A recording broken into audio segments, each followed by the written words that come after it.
Hello friends, welcome to my YouTube channel, and if you haven't yet subscribed to my channel then please subscribe my channel. So now let's get started with our video. Today we are going to discuss Twelfth Night. It is written by William Shakespeare. So now let's know about William Shakespeare. William Shakespeare is widely regarded as the greatest writer in English, also the world's greatest dramatist. William Shakespeare जो है वो regard किए जाते हैं, जाने जाते हैं एक ग्रेटेस्ट राइटर इंग्लिश के और वर्ल्ड के ग्रेटेस्ट ड्रामेटिस्ट के रूप में उन्हें जाना जाता है. Four of his tragedies, Hamlet, King Lear, Othello, and Macbeth, are considered the finest plays in the English language. ये चार ट्रेजेडीज़ हैं जो इन्हें फाइनेस्ट प्लेज माना जाता है इंग्लिश लैंग्वेज का. ट्वेल्थ नाइट और What You Will is one of the famous comedies of William Shakespeare. Twelfth night और What You Will भी ट्वेल्थ नाइट का पहले दिया गया एक टाइटल है. वो फेमस कॉमेडीज़ हैं विलियम शेक्सपियर की. It is believed to have been written around 1601 to 1602 as a twelfth night's entertainment for the close of the Christmas season. यह माना जाता है कि इसको 1601 या 1602 के 12वीं रात के एंटरटेनमेंट जो क्रिसमस फेस्टिव ईव होता है उसकी 12वीं रात को लिखा गया था, तो इसीलिए इसका नाम पड़ा twelfth nights. It is considered the last of Shakespeare's 3 mature comedies. ये इसको कंसिडर किया जाता है शेक्सपियर की लास्ट 3 मैच्योर कॉमेडीज़ में से एक. Twelfth night is essentially a celebration of romantic love. जो ट्वेल्थ नाइट है वो एक सेलिब्रेशन है रोमांटिक लव का and can be viewed as a traditional romantic comedy. और इसे देखा जा सकता है एक ट्रेडिशनल रोमांटिक कॉमेडी की तरह भी. The play has many of the elements common to Elizabethan romantic comedy, including the devices of mistaken identity, separated twins, and gender-crossing disguise, and its plot revolves around overcoming obstacles to true love.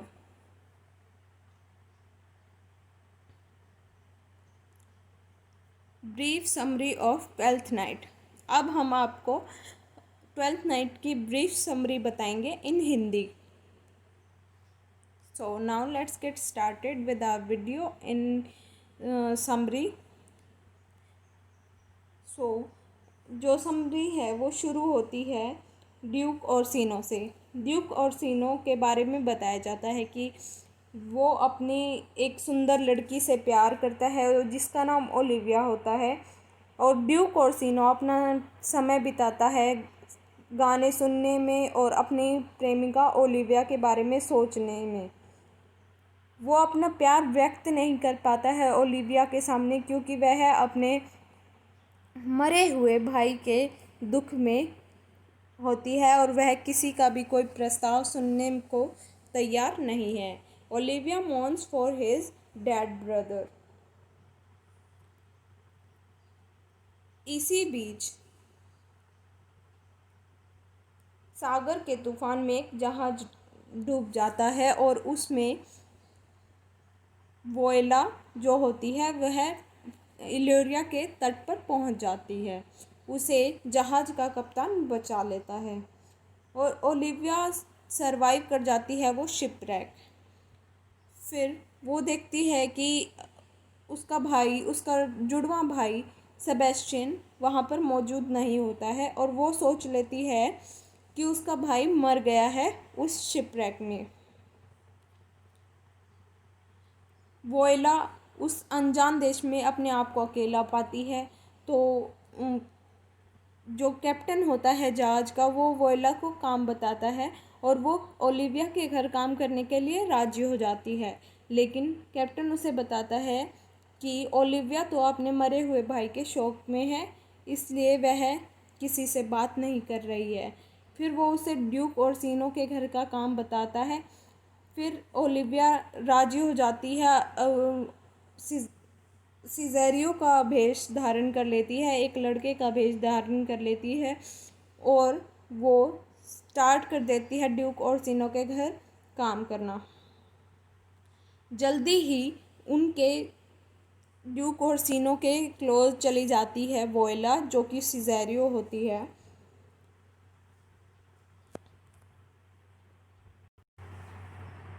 वोयला को Duke और सीनो अच्छा लगता है और वह देखती है कि उसे उससे प्यार हुआ जा रहा है, मगर यह प्यार करना एक कठिन काम है क्योंकि ओरसीनो तो उसे आदमी ही समझता है। ओरसीनो वोयला को अपने प्यार के संदेशों को ओलिविया तक पहुंचाने का काम देता है। अब एक रोचक घटना घटती है। वोयला को आदमी समझकर ओलिविया उससे प्यार करने लग जाती है। इस तरह एक प्रकार का प्रेम त्रिकोण बन जाता है। Thus there is a kind of love triangle. Voila loves Orsino, Orsino loves Olivia, and Olivia loves Voila in the disguise of Cesario, and everyone is miserable. वो सभी आपस में प्यार करने लग जाते हैं और एक लव ट्रायंगल क्रिएट हो जाता है। इसी बीच हमें ओलिविया के घर के अन्य सदस्य मिलते हैं। सर टोबी बेल्च, उसका शराबी चाचा, वहाँ उसका मूर्ख मित्र सर एंड्रयू एग्यूचिक भी है, जो कि ओलिविया का दिल जीतने का सपना देखता है। मारिया ओलिविया की हाजिर जवाब और सुंदर दासी। फेस्टेक घर का जोकर है। मलवोलियो ओलिविया के घर का मैनेजर है। मलवोलियो एक प्रकार से आनंद बिगाड़ू है। वह घर में किसी प्रकार की हंसी खुशी के विरुद्ध है। जब सर टोबी और अन्य लोग मलवोलियो द्वारा लगातार उसके मनोरंजन में विघ्न डालने पर नाराज होता है तो मारिया मलवोलियो पर एक व्यावहारिक मजाक करने का योजना बनाती है। इस योजना के द्वारा वह मलवोलियो को यह विश्वास दिलवाना चाहती है कि ओलिविया उससे प्यार करती है। वह एक नकली पत्र बनाती है। वो उसे एक नकली लेटर लिख देती है कि और उसे दर्शाती है कि ओलिविया ने वह मलवोलियो के लिए लिखा है, जिसमें वह उससे कहना चाहती है कि वह उससे प्यार करती है। इस पत्र में यह लिखा है कि अगर वह उसका प्यार जीतना चाहता है तो वह सदा पीले रंग की लंबी जुराबों और क्रॉस गार्टर पहने, घमंड से व्यवहार करे और लगातार मुस्कुराता रहे और अपने व्यवहार को किसी को न समझाए। ओलिविया को साथ ही में पीले रंग से नफरत है। मलवोलियो को पत्र मिलता है। वह सोचता है कि यह उसको ही संबोधित किया गया है, वह उसको ही लिखा गया है। वह ओलिविया से शादी करने के सपनों में डूब जाता है और लेटर में लिखे गए आदेशों का खुशी से पालन करता है। वह ओलिविया के सामने इतने अजीब तरीके से व्यवहार करता है कि वह सोचने लगता है कि वह पागल हो गया है। अब कहानी में एक नया मोड़ आता है। हमें पता चलता है कि वोयला का भाई सेबेस्टियन जीवित है, मतलब वो जिंदा है। वह जो जहाजी दुर्घटना थी उसमें वह बच जाता है, मगर वह भी सोचता है कि उसकी बहन वोयला मर चुकी। वह अपने मित्र और रक्षक एंटोनियो के साथ इल्लिरिया में आ जाता है। एंटोनियो जहाजी दुर्घटना में उसे बचाता है और सेबेस्टियन की पूरी देखभाल करता है और वह उससे युवा व्यक्ति के से भावनात्मक रूप से जुड़ा हुआ है। वह उसे इतना प्यार करता है कि वह उसके साथ ओरसीनो के राज्य में आ गया और इस इतना गहरा प्यार है कि ओरसीनो में उसके दुश्मन होते हुए भी वह उसके साथ आया। जब सर एंड्रयू को पता चलता है कि ओलिविया सिजेरियो की तरफ आकर्षित हो गई है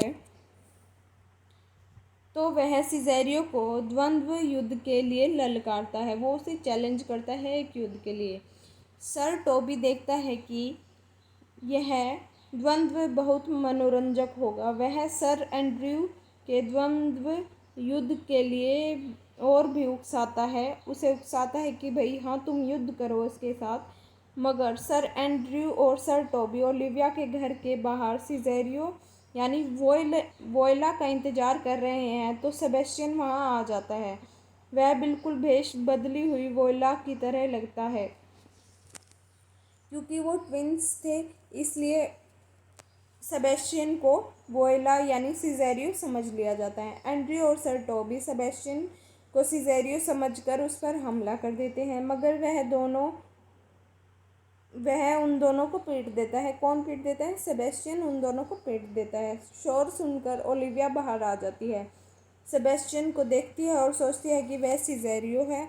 वह उसे कहती है कि वह उससे शादी कर ले। सेबेस्टियन हैरान है, लेकिन वह देखता है कि ओलिविया सुंदर है और अमीर है, इसलिए वह उससे शादी करने के लिए फ़ौरन तैयार हो जाता है। इस बीच एंटोनियो को ओर्सिनो के अफसरों ने गिरफ्तार कर लिया है। उसने सेबेस्टियन को कुछ पैसा अपने पास रखने के लिए दिया था। अब वह सिजेरियो को उसे गलती से सेबेस्टियन समझ लेता है और प्रार्थना करता है कि वह उसका पैसा लौटा दे और उसकी सहायता करे।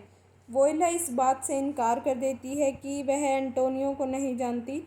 पुलिस एंटोनियो को ले जाती है और जाते जाते यह चीखता है कि सेबेस्टियन ने उसे धोखा दिया है। अचानक वोयला को महसूस होता है कि शायद उसका भाई जीवित है। अब नाटक में एक हास्यपूर्ण उपकथानक है।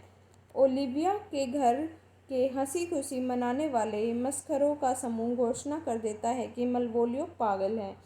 वे इलाज के लिए मलवोलियो को एक छोटे अंधेरे कमरे में बंद कर देते हैं। वे उसे सताते हैं और उसके कष्ट का आनंद उठाते हैं। फेस्टे पादरी सर टोपाज का भेष बनाता है और मलवोलियो का निरीक्षण करने का नाटक करता है।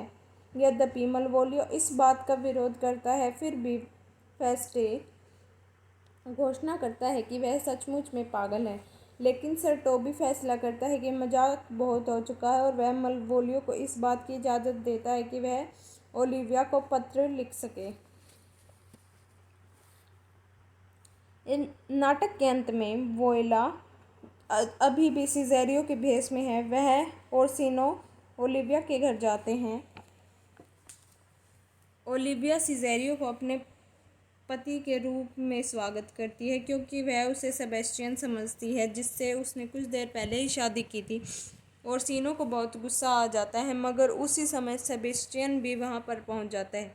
अब सारी गलतफहमियां दूर हो जाती हैं। वोयला को उसका भाई सेबेस्टियन का खुशीपूर्वक मिल जाते हैं दोनों भाई बहन। ओर्सिनो जब देखता है कि सिजेरियो तो एक लड़की वोयला है तो उसे लगता है कि उससे प्यार है और वह उसे कहता है कि वह उससे शादी कर ले। हमें पता चलता है कि सर टोबी और मारिया ने गुप्त रूप से शादी कर ली है। अंत किसी को मलवोलियो की याद आती है और उसे अंधेरे कमरे से निकाला जाता है। उस पर किया मजाक पूरी तरह उजागर हो जाता है और गुस्से से भरा हुआ मलवोलियो पैर पटकता हुआ चला जाता है और पीछे प्रश्न जोड़े आनंद मनाने के लिए रह जाते हैं। ये थी हमारी पूरी 12th नाइट की स्टोरी। इसमें इसका डिस्क्रिप्शन मैं आपको दे देती हूँ। इसमें होता है ड्यूक ओर्सिनो जो ओलिविया से प्यार करता है। बाद में ओलिविया को प्यार हो जाता है सिजेरियो यानी वोयला से। वो दोनों और वोयला को प्यार हो जाता है ड्यूक ओर्सिनो से। तो एक लव ट्रायंगल क्रिएट हो जाता है। बाद में सेबेस्टियन जब आता है तो वो ओलिविया से शादी कर लेता है और फिर वोयला की शादी हो जाती है ड्यूक ओर्सिनो से। सर टोबी की शादी हो जाती है मारिया से जो कि दासी होती है ओलिविया की। अंत में सभी खुशीपूर्वक रहते हैं। So thank you for watching my video. Please subscribe to my channel. for more videos. And please, if you liked my video, then please tell me in the comment section.